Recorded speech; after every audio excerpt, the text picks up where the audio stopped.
আমরা মেয়েরা ফুচকা বলতে তো অজ্ঞান। ফুচকা হলে আর কি লাগে? ক্লাসের শেষে আড্ডার ফাঁকে এক প্লেট ফুচকা না হলে কি চলে? রাস্তার ধারে মামার হাতের ফুচকা, আহা, মুখে যেন জল এনে দেয়। কিন্তু এসব ফুচকা কত যে অস্বাস্থ্যকর তা কি জানেন? এমন ফুচকা খেয়ে পেট খারাপ না করে, কেননা তেমনই মজার সাথে দই ফুচকা বাসায় তৈরি করি, একদম যেন মামার হাতের তৈরি ফুচকার মতো হবে।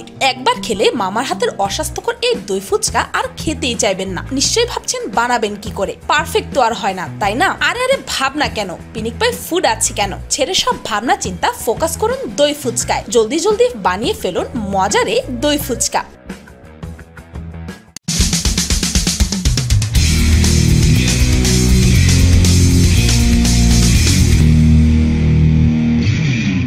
তৈরি করে নিচ্ছি আমি দই ফুচকা। এর জন্য আমি হাফ কাপ পরিমাণ সুজি নিয়েছি। অবশ্যই মোটা সুজি নিতে হবে। এখন এর মধ্যে দিয়ে দিচ্ছি 2 টেবিল চামচ পরিমাণ ময়দা। এখন শুকনো উপকরণগুলো একসঙ্গে হাত দিয়ে ভালো করে মিশিয়ে নিচ্ছি। খুব ভালোভাবে মেশানো হয়ে গেলে এখন এর মধ্যে দিয়ে দিব 1/4 কাপ পরিমাণ একদম গরম পানি। অবশ্যই পানিটা গরম হতে হবে। আমি আবারও বলছি, পানিটা কিন্তু গরম নিতে হবে, তা না হলে কিন্তু ফুচকাটা পারফেক্ট হবে না। এখন খুব ভালোভাবে হাত দিয়ে মাখিয়ে নিতে হবে। যেহেতু পানিটা গরম, সেক্ষেত্রে কিন্তু একটু সাবধানে মাখাতে হবে। আমি খুব ভালোভাবে মাখিয়ে নিচ্ছি। গরম অবস্থায় মাখাতে হবে। দেখে নিশ্চয়ই বুঝতে পারছেন পারফেক্ট ভাবে তৈরি করে নিয়েছি ডোটা কিন্তু খুব বেশি হার্ড এবং সফটও নয়, মিডিয়াম একটি ডো হয়েছে। এখন আমি ঢাকনা দিয়ে ঢেকে রেখে দিব 15 মিনিটের জন্য। 15 মিনিট পর ফিরে এসেছি। এবার তুলে নিচ্ছি। এবার খুব ভালো করে আবারও মথে নিতে হবে ডোটাকে। খুব ভালোভাবে মথে নিচ্ছি। আবারও ভালো করে মথে নিব। এর জন্য আমি একটি পিঁড়িতে খুব ভালো করে মথে নিচ্ছি। যত ভালো করে মথে নিবেন ফুচকা কিন্তু ঠিক ততটাই ভালো হবে।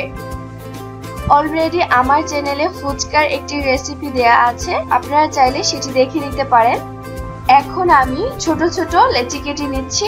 এটাকে আমি বেলে তারপর ছোট ছোট করে ফুচকার আকারে কেটে নিব। তবে আপনারা চাইলে আরো ছোট করে লেচি কেটে একদম ফুচকার সাইজটা করেও বেলে নিতে পারেন। তবে আমার কাছে সুবিধা মনে হয় কেটে নিতে, এর জন্য আমি কেটে নেব।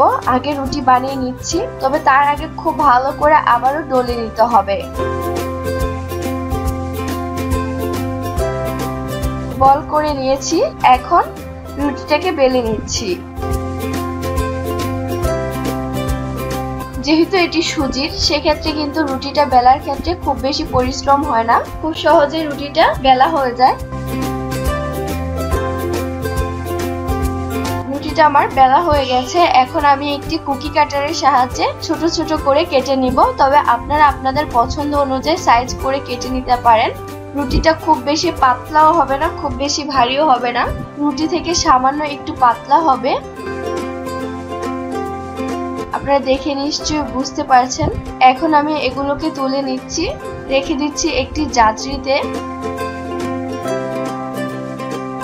ফুচকাগুলো এভাবে কাটার পর 10 মিনিট রেখে দেওয়ার পর কিন্তু ভেজে নিতে হবে। আমি সবগুলো কেটে নিয়েছি আর 10 মিনিট রেখে দিয়েছি। এবার চুলায় একটি কড়াই বসিয়ে এতে তেল গরম করে নিয়েছি। চুলা আঁচটা অবশ্যই ফার্স্ট টাইমে হাই হতে হবে, তা না হলে কিন্তু খুব ভালোভাবে ফুচকাগুলো ফুলে উঠবে না।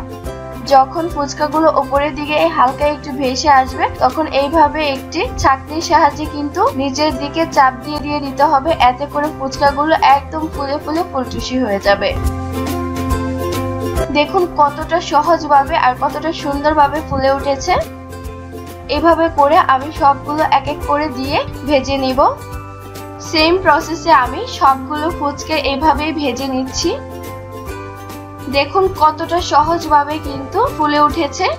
যখন এক পাশ হালকা ব্রাউন কালার হয়ে যাবে, তখন উল্টে পাল্টে দিতে হবে। আপনাদের সুবিধার্থে আমি একটু সময় নিয়ে ভেজে দেখাচ্ছি। যেহেতু ফুচকাগুলো সুজির তৈরি, সেক্ষেত্রে কিন্তু ফুচকাগুলোকে ব্রাউন করে ভেজে নিতে হবে, তা না হলে কিন্তু ফুচকাগুলো শক্ত হয়ে যাবে।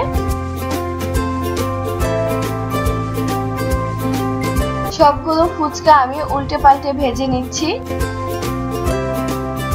আমার ভাজা হয়ে গেছে। এবার আমি তেলটাকে ঝরিয়ে তুলে নিচ্ছি। তৈরি হয়ে গেল আমার সবগুলো ফুচকা। দেখুন ফুচকাগুলো কতটা পারফেক্ট হয়েছে। যেহেতু দই ফুচকা বানাচ্ছি সে কারণে আমি এখানে 1 কাপ পরিমাণ মিষ্টি দই নিয়েছি। দিয়ে দিচ্ছি সামান্য পরিমাণ লবণ। এবার খুব ভালো করে মিক্স করে নিতে হবে। যদি আপনারা টক দই নিতে চান তাহলে কিন্তু অবশ্যই চিনি মিশিয়ে নেবেন। এখন এর মধ্যে সামান্য পরিমাণ পানি দিয়ে দিচ্ছি। আবারও খুব ভালো করে মিক্স করে নিচ্ছি। খুব ভালোভাবে মিশিয়ে নিয়েছি। কনসিস্টেন্সিটা একটু তুলে দেখিয়ে দিচ্ছি। খুব বেশি পাতলা বা খুব বেশি ঘন হবে না। এখন আমি ভিতরে পুর ভরে নিব। যেহেতু আমার চ্যানেলে অলরেডি ফুচকার রেসিপি দেয়া আছে সেক্ষেত্রে আমি পুরটা কিভাবে তৈরি করতে হয় সেটি আজকে দেখালাম না। আপনারা সেই রেসিপিটা দেখে অবশ্যই শিখে নেবেন। এবার পুরটা ভরে নিয়েছি। সেম প্রসেসে আমি সবগুলো ফুচকায় পুর ভরে নিব। পুর ভরা হয়ে গেছে। চলুন তাহলে এবার দই দিয়ে পরিবেশন করে নিই। তবে তার আগে এখন আমি দিয়ে দিব কিছু পরিমাণ মশলা। প্রথমেই দিয়ে দিচ্ছি আমি মরিচের গুঁড়া। রেস্টুরেন্ট গুলোতে সাধারণত এইভাবে মরিচের গুঁড়া ছিটানো থাকে। এখন দিয়ে দিচ্ছি তেলে রাখা জিরা গুঁড়া। এতে করে খুব সুন্দর একটি ফ্লেভার বের হবে। এখন দিয়ে দিচ্ছি দই ফুচকার আসল নায়ক দই। তবে দইটা কিন্তু আপনারা কম বেশি করে দিতে পারেন আপনাদের নিজেদের পছন্দ অনুযায়ী।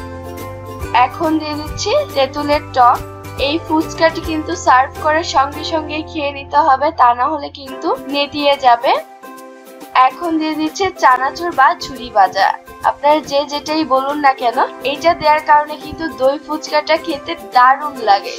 তৈরি হয়ে গেল মজার মজার দই ফুচকা। দেখে যেন জিভে জল চলে আসছে। চটজলদি বসে যেতে মন চাইছে। ভালো লাগলে বাসায় ট্রাই করতে মোটেও ভুলবেন না। ভিডিওটি এই পর্যন্তই। ভিডিওটি ভালো লাগলে একটি লাইক দিতে ভুলবেন না। আর পিনিক পাই ফুডকে সাবস্ক্রাইব করুন প্রতিদিন এমন সব মজার মজার রেসিপিস ভিডিও দেখতে। আজকের মতো পর্যন্তই। দেখা হচ্ছে পরের ভিডিওতে।